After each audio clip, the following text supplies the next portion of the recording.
दुल्हा के बहिनी के कई गोइया रे सखी हालाबा। दुल्हा के बहिनी के कई गोइया रे सखी हालाबा।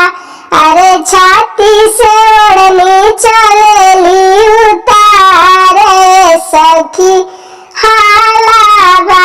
अरे छाती से ओढ़नी चलेली उतारे सखी हालाबा। बक्सर धरैली खात चाट छोला। बक्सर धरैली खात चाट छोला। उनके चलते लइकन में मार रोज होला। उनके चलते लइकन में मार रोज होला।